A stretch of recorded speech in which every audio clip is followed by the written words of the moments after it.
Ngaku aja, tiap tanggal gajian atau ada flash sale, jari lu pasti gatal pengen check out keranjang pakai pay later kan? Terus minggu depannya lu pusing mikirin cicilan. Stop kebodohan itu sekarang. Gue bakal kulik habis anatomi kecerdasan finansial yang bakal nyelamatin dompet lu dari kehancuran. Pastikan lu subscribe channel ini sekarang, karena rahasia kelima di video ini bakal bikin lu bisa rebahan sementara uang lu yang kerja keras. Kita langsung bongkar rahasia pertamanya. Masuk ke poin pertama, kita akan membahas tentang sebuah taktik radikal yang gue sebut sebagai sistem penculikan gaji secara legal. Dengerin gue baik-baik. Lu tahu nggak kebohongan terbesar apa yang paling sering lu bisikin ke diri lu sendiri tiap kali tanggal gajian tiba? Sebuah kalimat sakti mandraguna yang bunyinya kayak gini. Tenang aja, bulan ini gue pasti nabung kok. Nanti gue nabung deh pakai sisa uang bulanan setelah semua kebutuhan gue beres. Hah, bangun bro. Cuci muka lu pakai air es sekarang juga. Itu adalah omong kosong paling epik, paling halu, dan paling menyedihkan dalam sejarah peradaban umat manusia. Mengandalkan niat baik diri sendiri buat nabung dari sisa uang di akhir bulan, itu sama konyol dan absurdnya kayak lu nitipin ikan lele seember ke kucing garong yang lagi kelaparan, terus lu berharap besok paginya ikan lele itu masih utuh bernapas. Nggak mungkin terjadi. Fakta di lapangannya tuh selalu begini. Begitu notifikasi SMS banking bunyi, begitu uang gaji mendarat manis masuk ke rekening lu di tanggal 25 atau tanggal 1, detik itu juga secara biologis, otak lu langsung bermutasi. Otak lu langsung berubah masuk ke mode sultan mendadak. Lu ngerasa jadi manusia paling kaya di kelurahan lu. Semua barang di e-commerce yang tadinya pas tengah bulan kelihatan mahal banget dan gak kebeli, tiba-tiba pas gajian terasa murah meriah dan affordable. Teman tongkrongan ngajak ngopi di kafe estetik yang harga minumannya setara nasi padang 3 bungkus, lu langsung gas tanpa mikir panjang. Karena apa? Karena lu ngelihat angka di saldo M-Banking lu masih panjang. Lu ngerasa uang lu nggak berseri. Niat suci buat nabung di akhir bulan yang lu ikrarkan di awal tadi cuma jadi mitos belaka. Karena realitanya, di tanggal 20 bulan depannya, yang tersisa di rekening lu biasanya cuma angka nyangkut 50.000 perak yang nggak bisa ditarik di ATM, penyesalan yang mendalam, dan debu di dasar dompet lu.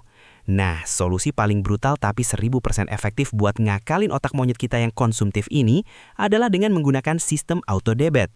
Lu harus berhenti jadi orang baik untuk diri lu sendiri. Lu harus bertindak layaknya bos mafia berdarah dingin yang mencuri uang lu sendiri secara legal. Caranya gimana? Gampang banget, tapi butuh nyali. Begitu gaji mendarat manis di rekening utama lu, biarkan sistem mesin bank langsung secara otomatis memotong 20% uang lu. Gak usah lu sentuh, gak usah lu lihat. Biarkan sistem memotongnya dan membuangnya jauh-jauh ke rekening investasi atau tabungan mati. Dan ingat, tabungan mati ini kartu ATM-nya harus sengaja lu gunting jadi 2, atau lu blokir M-Bankingnya supaya lu gak punya akses instan ke sana. Kenapa cara ini harus se-ekstrim dan sepikopat ini?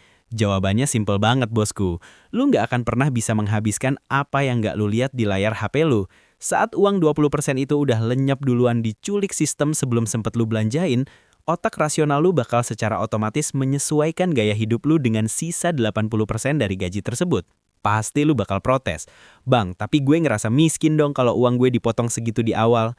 Ya emang itu tujuannya bro. Lu harus ngerasa miskin di awal. Tapi kemiskinan buatan ini adalah jalan ninja yang paling masuk akal menuju kekayaan mutlak di masa depan.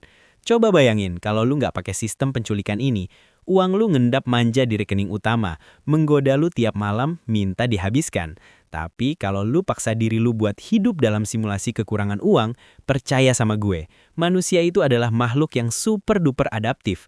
Dalam waktu 1 atau maksimal 2 bulan aja, lu bakal terbiasa hidup dengan sisa 80% gaji lu itu.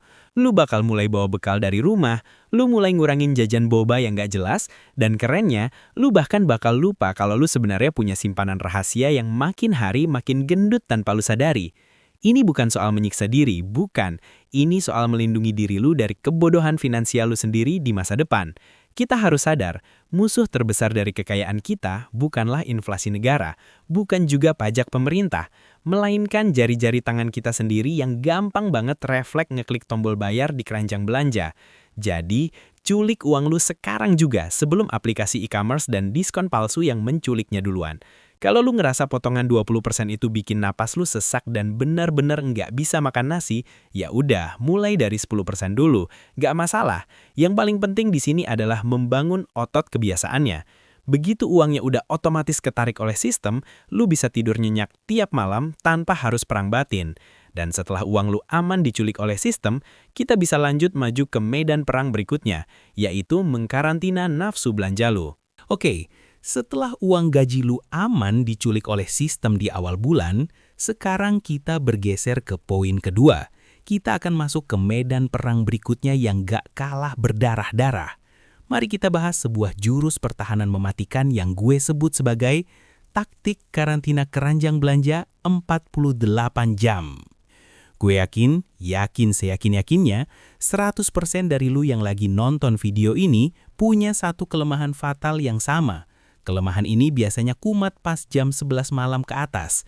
Saat lu udah rebahan di kasur, lampu kamar udah dimatiin dan lu mulai buka aplikasi si oren, si ijo, atau aplikasi scroll video pendek itu. Mata lu yang tadinya udah ngantuk berat, 5 watt mau merem, tiba-tiba langsung melek lebar terang benderang kayak lampu sorot stadion GBK. Begitu ngeliat tulisan merah berkedip flash sale atau diskon gila-gilaan cuma hari ini. Jari jempol lu mendadak kesurupan, gatel banget pengen langsung ngeklik, masukin keranjang, dan mencet tombol check out saat itu juga. Buat barang-barang yang sebenarnya sama sekali, mutlak nggak lu butuhkan di dunia nyata. Lu tiba-tiba ngerasa butuh banget beli alat pemotong apel otomatis. Padahal, lu makan apel aja setahun sekali pas lagi sakit jenguk di rumah sakit.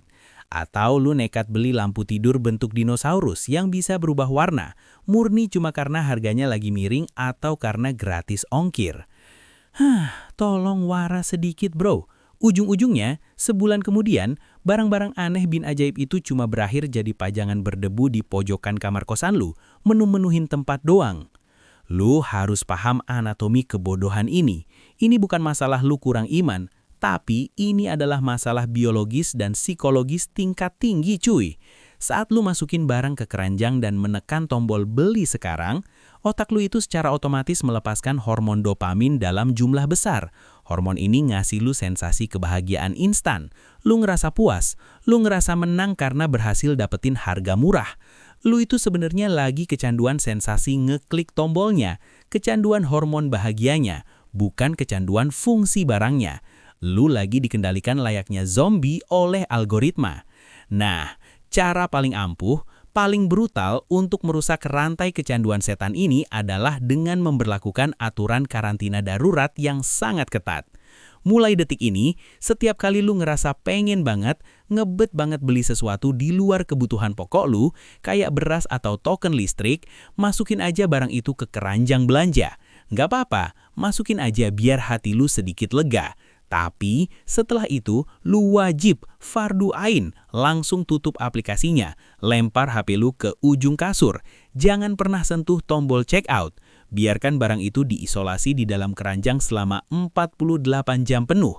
Anggap aja keranjang belanja di aplikasi lu itu kayak ruang ICU, ruang gawat darurat buat mengkarantina nafsu belanja lu yang lagi kumat parah. Selama masa karantina 2 hari itu, biarkan logika lu perlahan-lahan mengambil alih dari emosi lu yang lagi meledak-ledak. Biasanya nih, keesokan paginya pas lu bangun tidur dan matahari udah terbit, sensasi menggebu-gebu pengen beli barang itu udah mulai memudar. Otak rasional lu yang tadinya tidur mulai bekerja lagi dan berbisik pelan ke telinga lu, ngingetin realita pahit kalau lu masih punya tagihan kosan yang nunggak atau cicilan motor yang belum lunas bulan ini.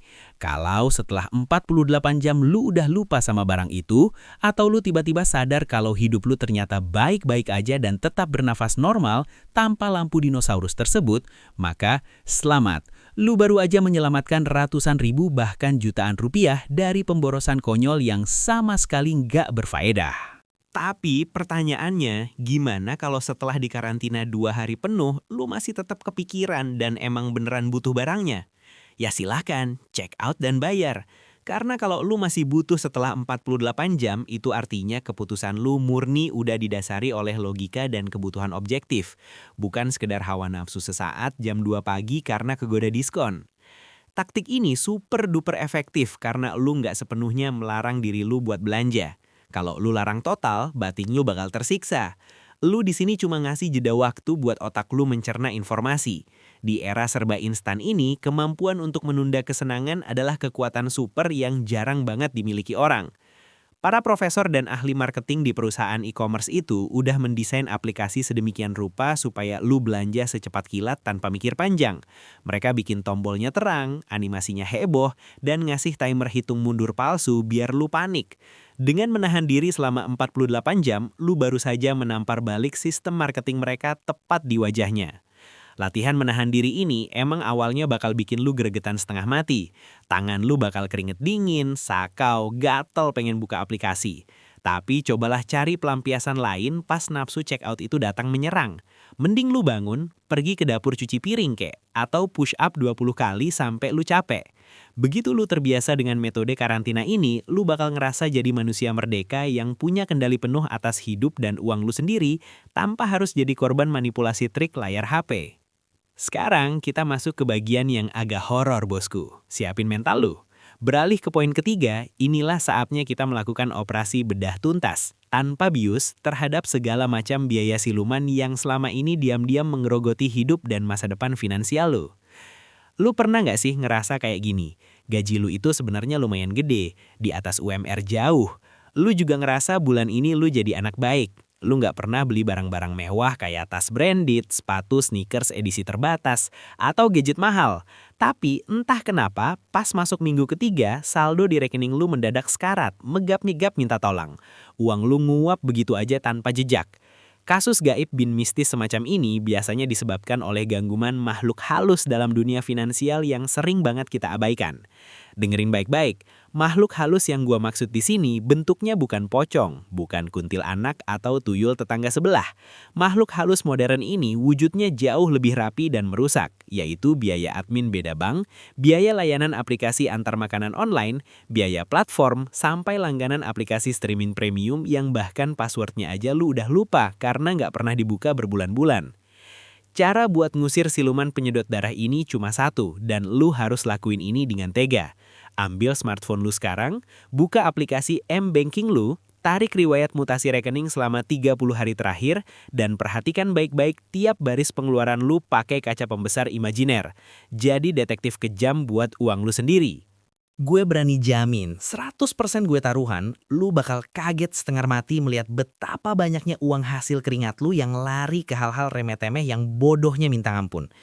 Misalnya nih, lu langganan gym Mega Gym yang sebulannya 500.000, karena bulan lalu lu lagi halu berhayal pengen punya badan kotak-kotak kayak binaragawan. Tapi realitanya, lu cuma datang sekali di awal bulan, itu pun cuma buat selfie pakai baju sporty di depan kaca toiletnya. Dan sisanya, 30 hari lu habiskan buat rebahan main HP di kasur sambil makan martabak manis. Uang 500.000 lu hangus bayarin AC tempat gym yang gak pernah lu nikmatin. Atau contoh penyakit harian anak ibu kota. Coba lu hitung secara jujur, berapa kali lu pesen es kopi susu kekinian pakai aplikasi online pas jam-jam ngantuk di kantor. Harga kopinya di menu mungkin kelihatannya murah, cuma 20.000 perak. Tapi tunggu dulu, ditambah ongkos kirim, ditambah biaya layanan aplikasi, ditambah biaya bungkus plastik, ditambah tip, total yang kedebut dari saldo lu jadi hampir 40.000 perak buat satu gelas. Lu kalikan 40.000 itu dengan 20 hari kerja sebulan. Uang lu udah lenyap 800.000 rupiah, murni cuma buat nebus air gula rasa kopi. 800.000 bro, itu udah bisa buat nyicil emas atau nambah beli reksadana. Ini yang gue sebut sebagai parasit finansial tingkat dewa. Mereka menyedot darah lu pelan-pelan, saking pelannya sampai lu nggak sadar kalau lu udah kena anemia finansial kronis. Potong parasitnya sekarang juga, tanpa ampun. Berhenti memaklumi pengeluaran kecil yang bocor terus-menerus. Ah elah, cuma 2.000 perak biaya admin. Ah cuma ongkir 10.000. Kebodohan. Mulai biasakan bawa botol minum sendiri dari rumah, atau kalau lu ngantuk di kantor, bikin kopi saset di pantry kantor yang udah disediain gratis sama HRD. Rasanya emang nggak seestetik kopi buatan barista kafe ibu kota yang pakai apron kulit, tapi manfaatnya buat ketebalan kantong lu jauh lebih nyata. Batalkan juga semua langganan aplikasi film, aplikasi musik, atau apapun itu yang jarang lu sentuh.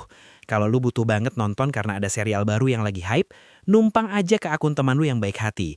Sekalian lu main ke kosannya buat silaturahmi. Gratis kan? Membedah mutasi rekening ini emang butuh keberanian mental yang luar biasa. Kenapa? Karena lu akan dihadapkan langsung pada kebodohan-kebodohan kecil lu sendiri di masa lalu. Ego lu bakal tertampar. Tapi ini adalah proses detoksifikasi yang sangat amat krusial. Begitu lu berhasil menambal kebocoran-kebocoran kecil dan mematikan ini, lu bakal ngerasa kayak dapet keajaiban.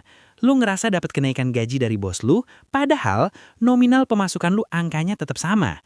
Uang ratusan ribu yang tadinya nguap entah kemana buat bayar admin dan ongkir, sekarang bisa lu alokasikan buat hal yang jauh lebih bermakna. Intinya, lu sibuk nyari cara naikin gaji mati-matian, lembur tiap hari sampai mata lu item kayak panda, tapi lu dengan bodohnya ngebiarin pintu belakang dompet lu terbuka lebar buat digrogoti biaya siluman. Mulai sekarang, setiap kali lu mau bayar biaya tambahan yang gak masuk akal, anggap aja lu lagi buang uang lembaran lu ke selokan pembuangan. Jangan mau dibodohin sama kemudahan aplikasi sesaat. Setelah kebocoran-kebocoran kecil tadi berhasil lu tambal pakai lakban raksasa, sekarang kita harus bahas aturan main soal musuh terbesar umat manusia di abad ini, utang. Melangkah ke poin keempat, hal yang wajib fardu ain lu lakukan tanpa kompromi adalah membuat batas toleransi cicilan maksimal di angka 30% dari pendapatan bersih lu. Dengerin gue baik-baik, buka telinga lu lebar-lebar. Di era modern dan serba digital ini, kita hidup tepat di tengah-tengah ladang ranjau jebakan Batman yang bernama pay later dan kemudahan kredit instan. Lu lihat ke sekeliling lu sekarang, semua hal bisa dicicil. Lu mau beli handphone keluaran terbaru yang kameranya boba 3 padahal HP lama lu masih mulus, bisa dicicil. Lu mau liburan healing ke Bali gara-gara stres dimarahin bos, bisa pakai pay later. Bahkan gilanya, sekarang lu mau beli seblak kuah pedas di pinggir jalan aja ditawarin fitur bayar bulan depan. Ilusi kemudahan tanpa batas inilah yang bikin banyak banget anak muda urban terjerumus masuk ke dalam lubang hitam utang yang gak ada dasar ujungnya. Mereka ngerasa punya uang, padahal itu uang pinjaman berbunga yang siap mencekik leher mereka. Gue di sini nggak munafik, dan gue nggak bilang kalau nyicil itu sepenuhnya haram atau dosa besar yang nggak bisa dimaafkan. Lu boleh banget nyicil barang, sah-sah aja, apalagi kalau cicilan itu ditujukan buat hal yang produktif, kayak lu nyicil KPR rumah sederhana buat masa depan, atau lu nyicil motor metik bekas buat lu pakai kerja nge-grab atau bolak-balik ke kantor tiap hari. Itu masuk akal. Tapi ingat, ada hukum alam matematika finansial yang gak boleh lu langgar sedetik pun. Total dari seluruh, gue ulangi, seluruh cicilan bulanan lu, mulai dari motor, KPR, pinjol, pay later Shopee, sampai utang panci ke ibu kos, itu tidak boleh lebih dari 30% gaji bersih lu. Angka 30% ini mutlak, ini harga mati dan gak bisa ditawar lagi pakai alasan apapun. Coba deh, lu ambil kalkulator di HP lu sekarang juga, jangan males.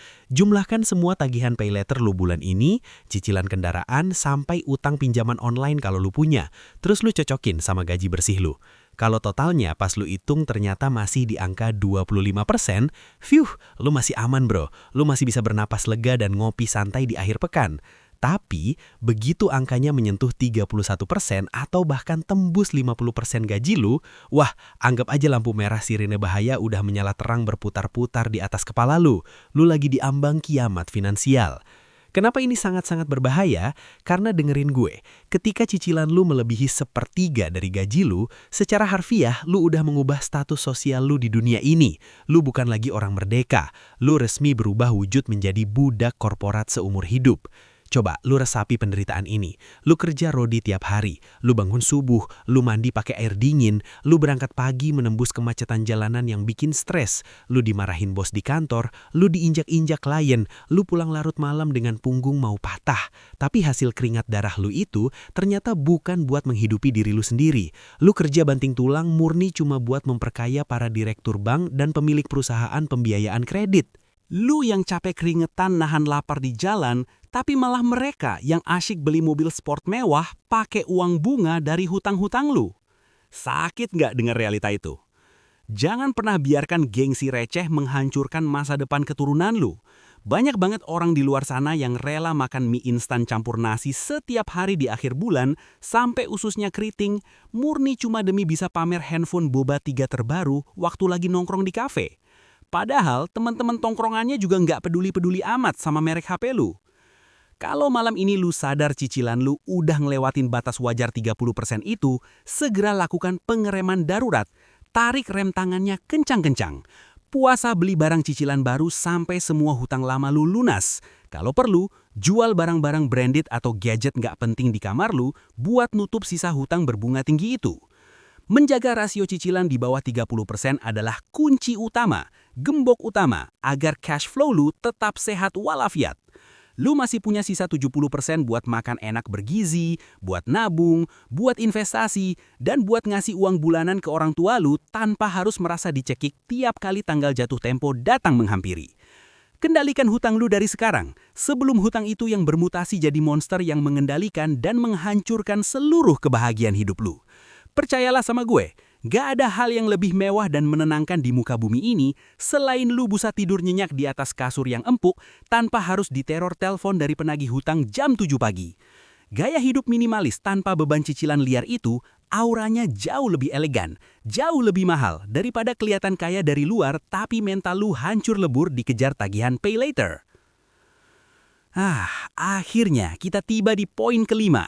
Poin pamungkas, senjata nuklir finansial kita hari ini. Poin yang bakal memisahkan antara kaum jelata kelas menengah yang selamanya bakal capek kerja dengan kaum elit yang bisa pensiun dini sambil ngopi santai di teras rumah. Dengarkan ini baik-baik, catat di batu nisan kemiskinan lu. Lu wajib mengubah total status uang lu saat ini dari seorang raja yang lu puja-puja menjadi karyawan aktif yang bekerja rodi tanpa lelah 24 jam non-stop buat lu. Coba deh, lu pakai imajinasi lu yang terbatas itu sebentar. Uang yang selama ini lu simpan, lu tumpuk, lu endapkan secara manja di rekening tabungan bank konvensional yang bunga tahunannya nyaris 0, sekian persen itu sejatinya lu lagi memelihara sekumpulan karyawan malas di kantor lu.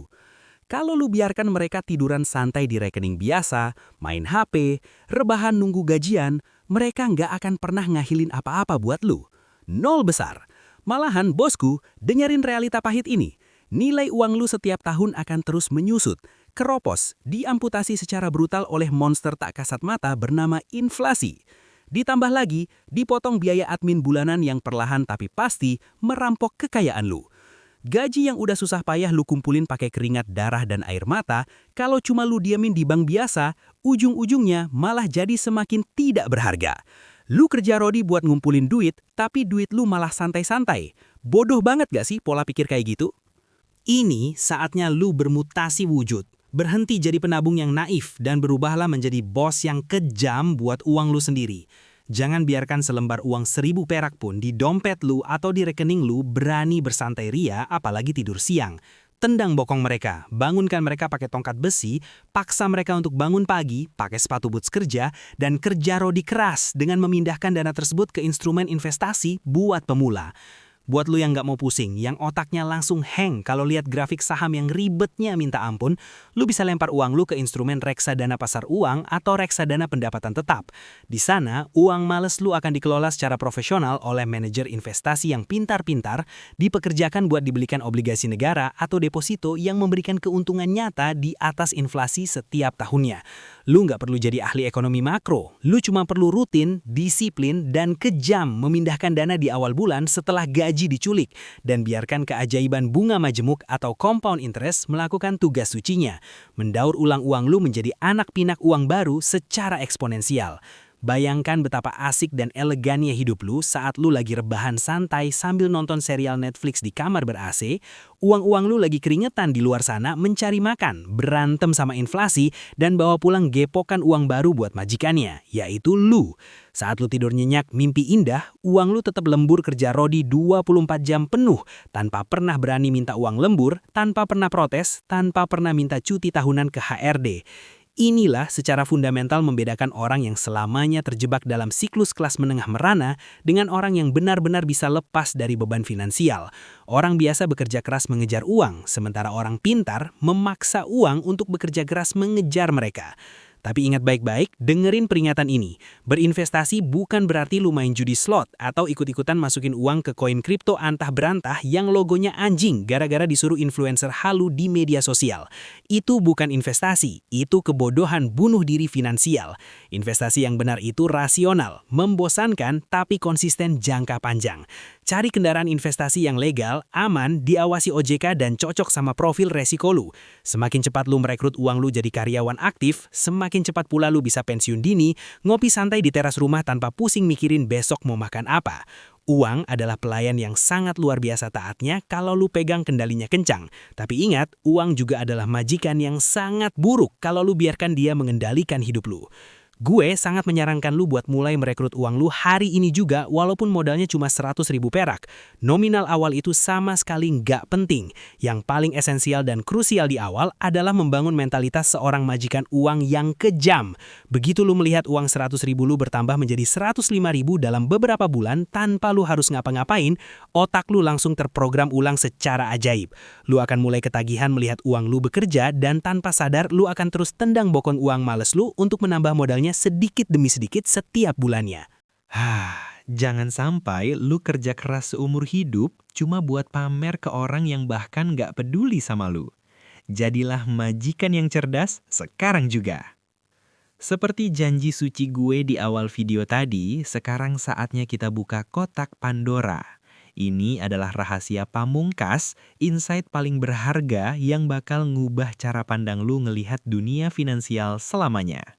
Dengerin gue baik-baik ya, karena fakta ini sangat dibenci sama orang-orang berdasi di gedung tinggi sana.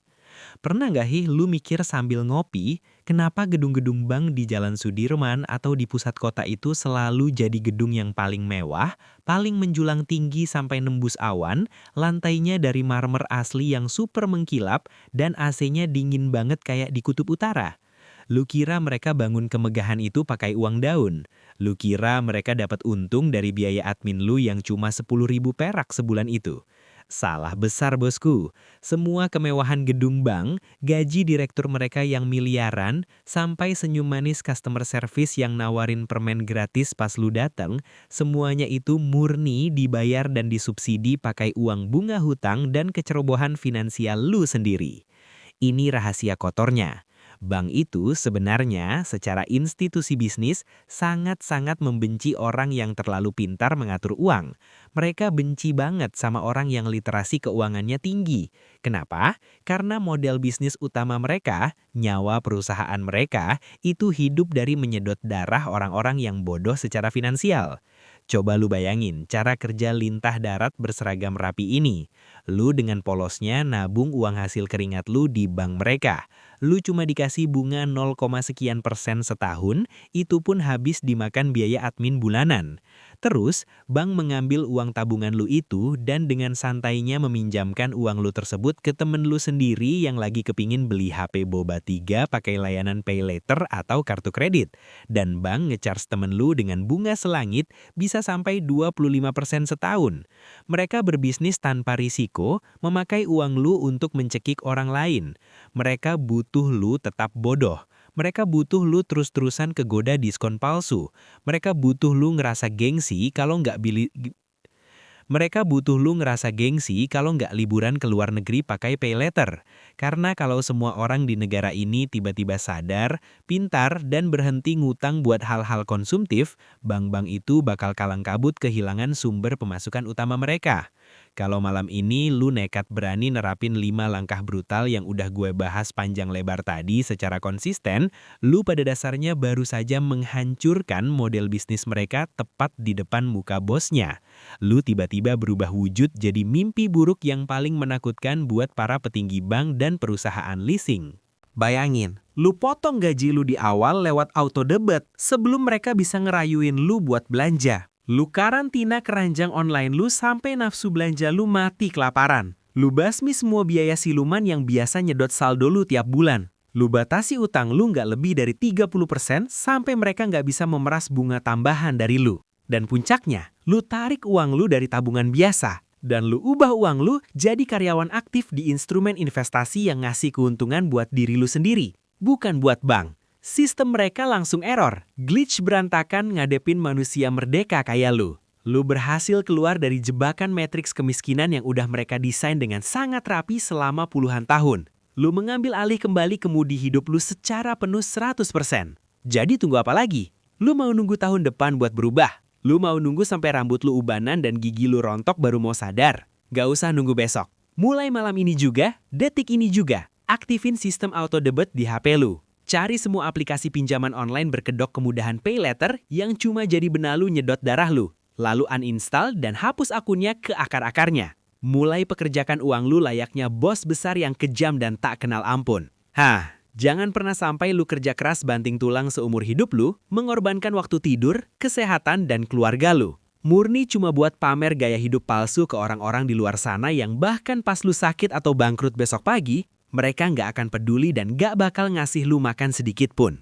Kalau lu ngerasa tamparan realita di video ini cukup ngebantu kewarasan otak lu dan berhasil menyelamatkan nyawa dompet lu dari jurang kebangkrutan, jangan tunda lagi. Langsung aja hajar tombol subscribe dan like sekarang juga. Bagikan video edukasi jalanan ini ke grup WhatsApp atau teman tongkrongan lu yang tiap akhir bulan kerjaannya selalu ngeluh miskin ngenes tanpa alasan yang masuk di pikiran. Biar mereka ikutan sadar dan melek finansial. Bangun kekayaan lu dalam keheningan. Biarkan kesuksesan finansial lu yang jadi suaranya. Kita sampai jumpa di video berikutnya. Ciao bosku!